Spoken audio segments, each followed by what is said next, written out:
പ്രിയമുള്ളവരെ, വചനജ്വാല 1373 ദിനത്തിലേക്ക് പ്രവേശിക്കുന്ന ഇന്ന് ജൂൺ 4 ബുധനാഴ്ച എല്ലാവർക്കും സുന്ദരമായ ഒരു സുപ്രഭാതം ആശംസിക്കുന്നു. ഇന്നത്തെ വചനവായനയിൽ സങ്കീർത്തനങ്ങൾ 129, 130, 131 അധ്യായങ്ങളാണ് നാം വായിക്കുക. ഇന്ന് നമ്മൾ ഈശോയുടെ തിരുഹൃദയ വണക്കമാസം 4-ാം ദിവസത്തിലേക്ക് പ്രവേശിക്കുന്നു. 130 സങ്കീർത്തനം 1 മുതൽ 8 വരെയുള്ള തിരുവാക്യങ്ങളാണ് ആദ്യം ശ്രവിക്കുക. അഗാധത്തിൽ നിന്ന്, കർത്താവേ, അഗാധത്തിൽ നിന്ന് ഞാൻ അങ്ങയെ വിളിച്ചപേക്ഷിക്കുന്നു. കർത്താവേ, എൻ്റെ പ്രാർത്ഥന കേൾക്കണമേ. ചെവി ചായ്ച്ച് എൻ്റെ യാതനകളുടെ സ്വരം ശ്രവിക്കണമേ. കർത്താവേ, അങ്ങ് പാപങ്ങളുടെ കണക്ക് വെച്ചാൽ ആർക്ക് നിലനിൽക്കാനാകും? എന്നാൽ അങ്ങ് പാപം പൊറുക്കുന്നവനാണ്. അതുകൊണ്ട് ഞങ്ങൾ അങ്ങയുടെ മുമ്പിൽ ഭയഭക്തികളോടെ നിൽക്കുന്നു. ഞാൻ കാത്തിരിക്കുന്നു, എൻ്റെ ആത്മാവ് കർത്താവിനെ കാത്തിരിക്കുന്നു. അവിടുത്തെ വാഗ്ദാനത്തിൽ ഞാൻ പ്രത്യാശ അർപ്പിക്കുന്നു. പ്രഭാതത്തിന് വേണ്ടി കാത്തിരിക്കുന്ന കാവൽക്കാരേക്കാൾ ആകാംക്ഷയോടെ ഞാൻ കർത്താവിനെ കാത്തിരിക്കുന്നു. പ്രഭാതത്തിന് വേണ്ടി കാത്തിരിക്കുന്ന കാവൽക്കാരേക്കാൾ ആകാംക്ഷയോടെ ഇസ്രായേൽ കർത്താവിനെ കാത്തിരിക്കട്ടെ. എന്തെന്നാൽ കർത്താവ് കാരുണ്യവാനാണ്. അവിടുന്ന് ഉദാരമായി രക്ഷ നൽകുന്നു. ഇസ്രായേലിനെ അവന്റെ അകൃത്യങ്ങളിൽ നിന്ന് അവിടുന്ന് മോചിപ്പിക്കുന്നു. 131 സങ്കീർത്തനം 1 മുതൽ 3 വരെയുള്ള തിരുവാക്യങ്ങളാണ് ഇനി നാം ശ്രവിക്കുക. ശിശു സഹജമായ പ്രത്യാശ. കർത്താവേ, എൻ്റെ ഹൃദയം അഹങ്കരിക്കുന്നില്ല, എൻ്റെ നയനങ്ങളിൽ നിഗളമില്ല. എൻ്റെ കഴിവിൽ കവിഞ്ഞ വൻ കാര്യങ്ങളും വിസ്മയാവഹമായ പ്രവൃത്തികളിലും ഞാൻ വ്യാപൃതനാകുന്നില്ല. മാതാവിൻ്റെ മടിയിൽ ശാന്തനായി കിടക്കുന്ന ശിശുവിനെ എന്ന പോലെ ഞാൻ എന്നെ തന്നെ ശാന്തനാക്കി. ശാന്തമായി ഉറങ്ങുന്ന ശിശുവിനെ പോലെയാണ് എൻ്റെ ആത്മാവ്. ഇസ്രായേലെ, ഇന്നും എന്നേക്കും കർത്താവിൽ പ്രത്യാശ വയ്ക്കുക. 132 സങ്കീർത്തനം 1 മുതൽ 18 വരെയുള്ള തിരുവാക്യങ്ങളാണ് നാം ശ്രവിക്കുക. ദാവീദിന് നൽകിയ വാഗ്ദാനം. കർത്താവേ, ദാവീദിനെയും അവൻ സഹിച്ച കഷ്ടതകളെയും ഓർക്കണമേ. അവൻ കർത്താവിനോട് ശപഥം ചെയ്തു, യാക്കോബിന്റെ ശക്തനായവനോട് സത്യം ചെയ്തു.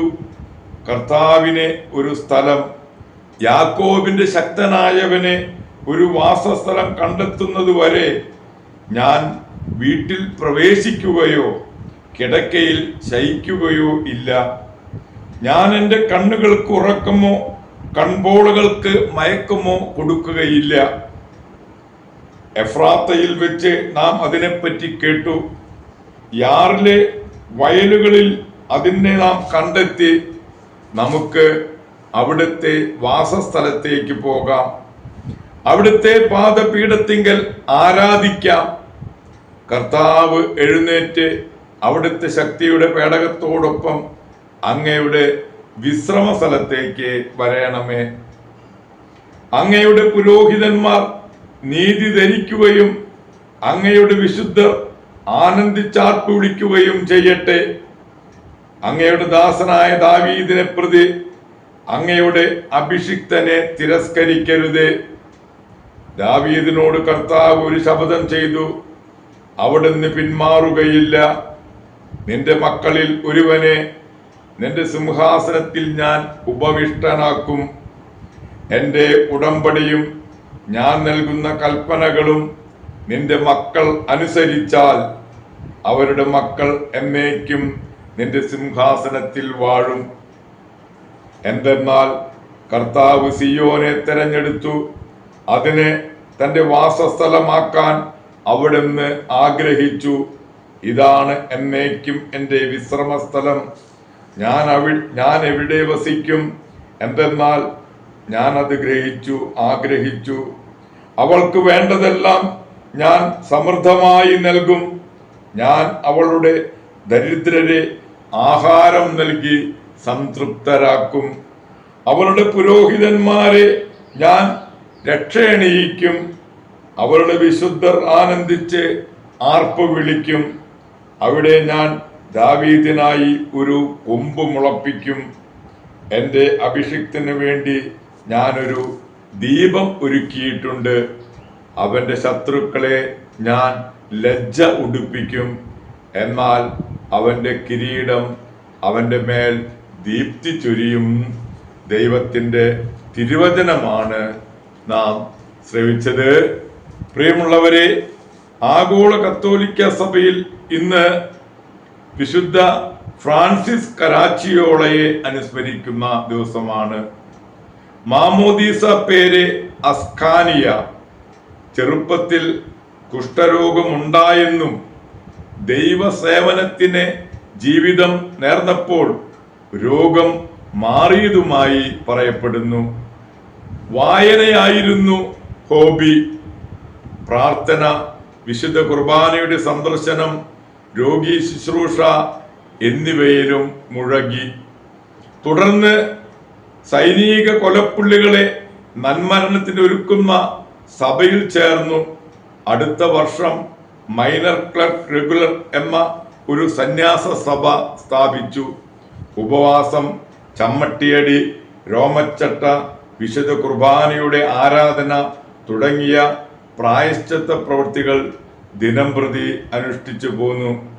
25-ാം വയസ്സിൽ വ്രതവാഗ്ദാനം ചെയ്യുമ്പോൾ ഫ്രാൻസിസ് കരാച്ചിയോള എന്ന പേര് സ്വീകരിച്ചു. 2 കൊല്ലത്തിന് ശേഷം സുപ്പീരിയറായി. അദ്ദേഹത്തിന്റെ തീഷ്ണത മൂലം മാർപ്പാപ്പയാക്കാൻ ശ്രമിച്ചെങ്കിലും അദ്ദേഹം എതിർത്തു.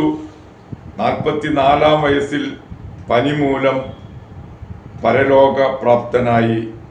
പ്രിയരെ, ഇന്നു തന്നെ വിശുദ്ധ മരിയ എലിസബത്ത് ഹെസൽ ബ്ലാഡ എന്നവരെയും അനുസ്മരിക്കുന്ന ദിവസമാണ്.